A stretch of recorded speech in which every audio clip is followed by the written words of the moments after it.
Think your surname is just a label, something you scribble on forms and forget? It isn't.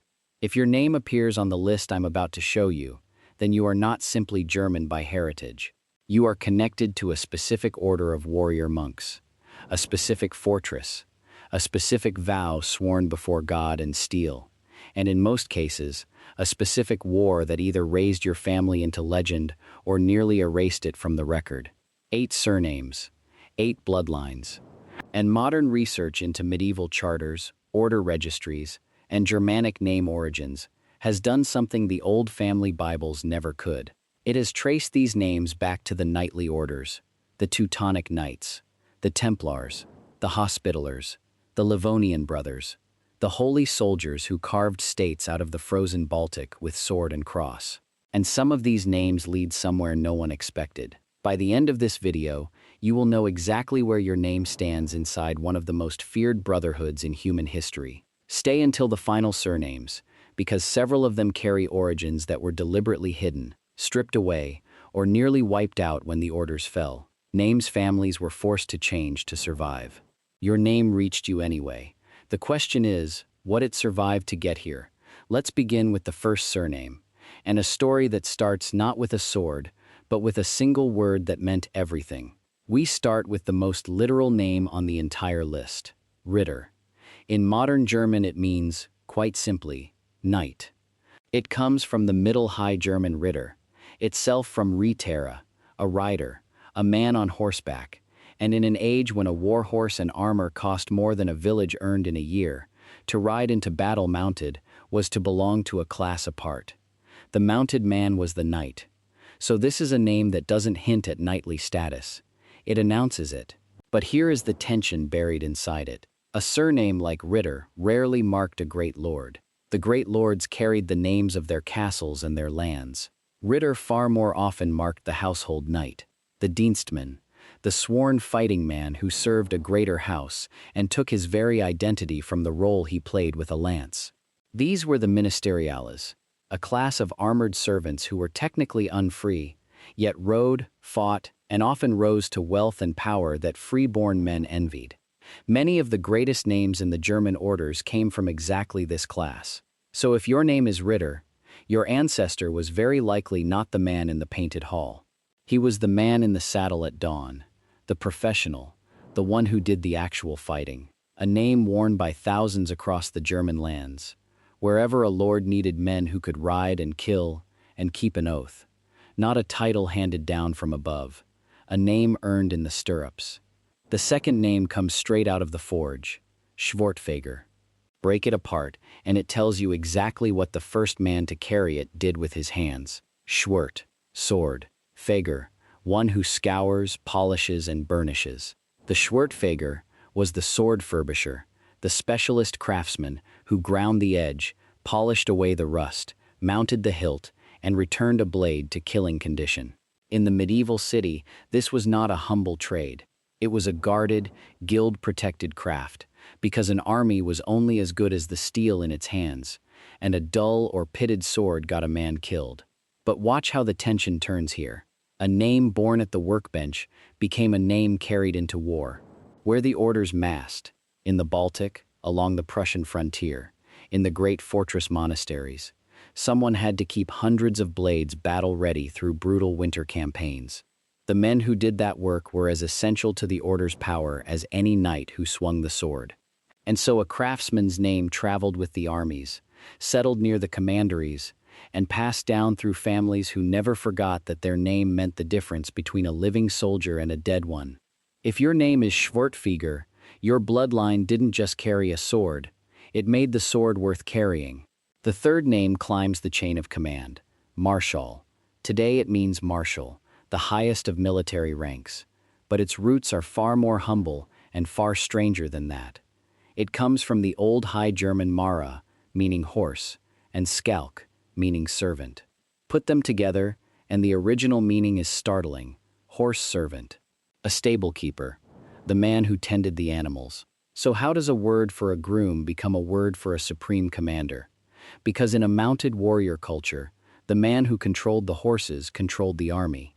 Whoever managed the war horses, the cavalry, the movement of mounted men, held the beating heart of military power in his hands. And within the knightly orders, the Marschall was one of the great offices of state.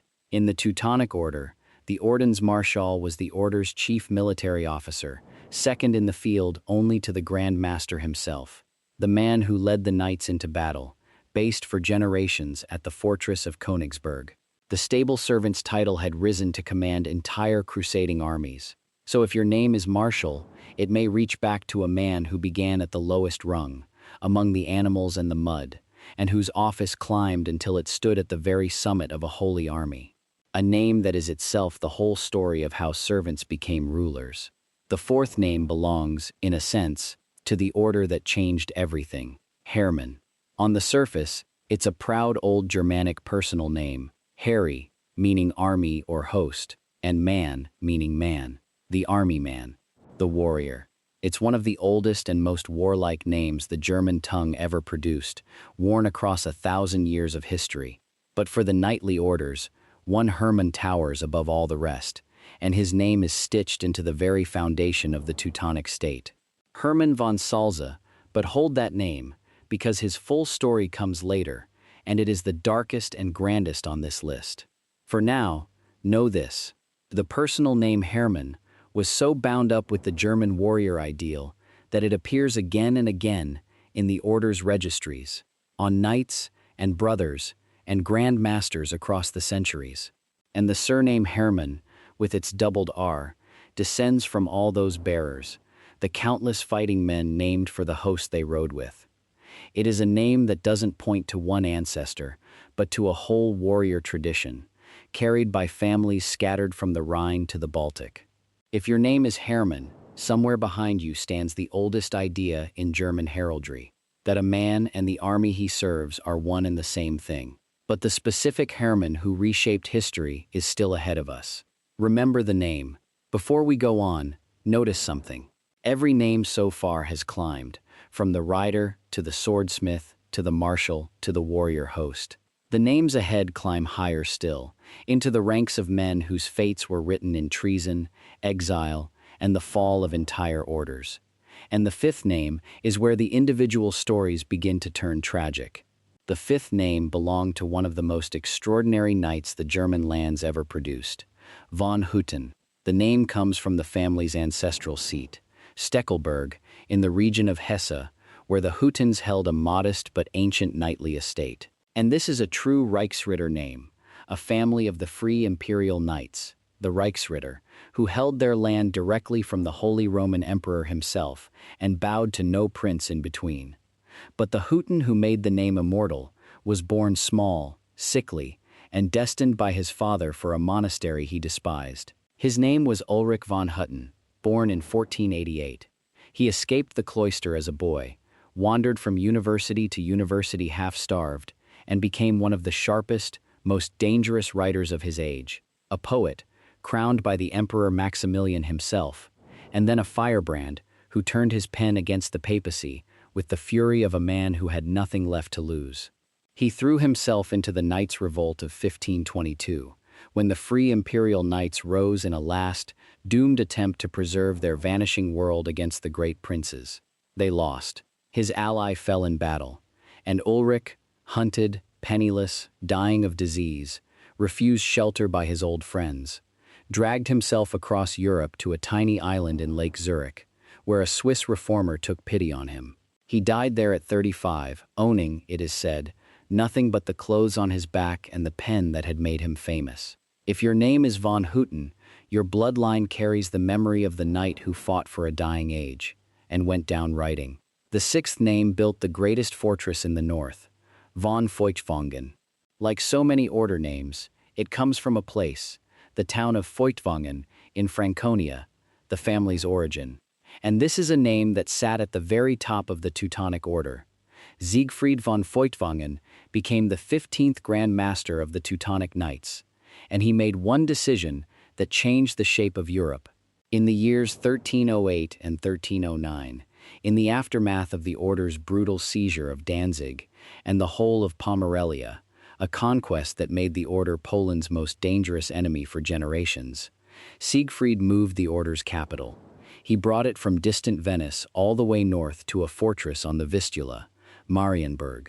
Under his hand, Marienburg, Malbork, as it stands today, grew into the largest brick castle on the face of the earth, a sprawling fortified monastery that housed the treasury, the archives, and the ruling council of a warrior state. It was the beating stone heart of the order's power for over a century and a half.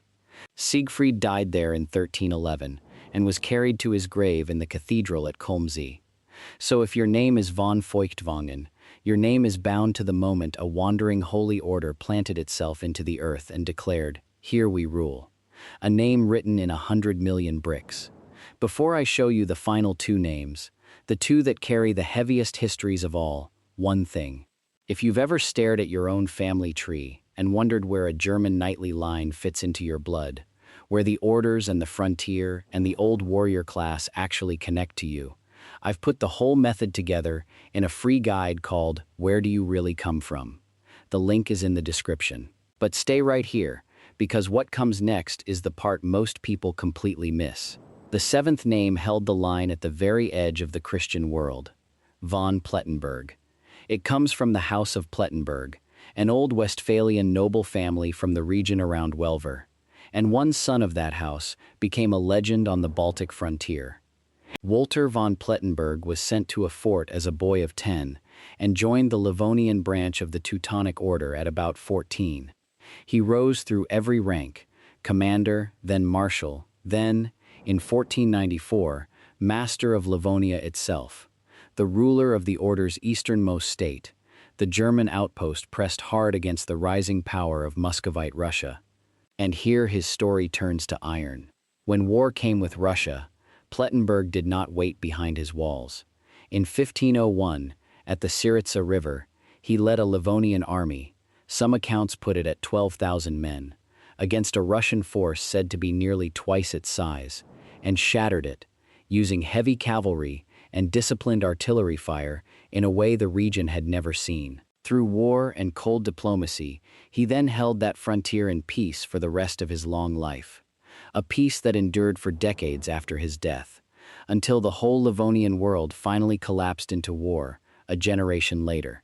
He was raised to Prince of the Holy Roman Empire, ranked equal to the Grand Master himself. If your name is von Plettenberg, your blood held the eastern edge of the map, the last German wall before the endless Russian dark, a name that stood and did not break. And now the eighth name, the name I told you to remember, the name that, more than any other on this list, is the reason the German orders ever became a power in the world at all, von Salza. It comes from the family's Thuringian roots, from the town of Langensalza, and, fittingly, the syllable Salz means salt, the old wealth of that region, dug and traded and fought over. But the Salzas were not great lords, they were ministeriales, that same class of unfree armored servants we met at the very start of this video, with the name Ritter. And out of that middling, unfree stock came Hermann von Salza, born around 1165, who by sheer ability climbed to become the fourth Grand Master of the Teutonic Knights. When he took command, the order was almost nothing, a broken remnant, at one desperate point reduced to a mere handful of surviving brothers. Hermann rebuilt it into one of the great powers of the medieval world. He made himself the trusted counselor of both the Pope and the Holy Roman Emperor at once, mediating between the two most powerful men in Christendom.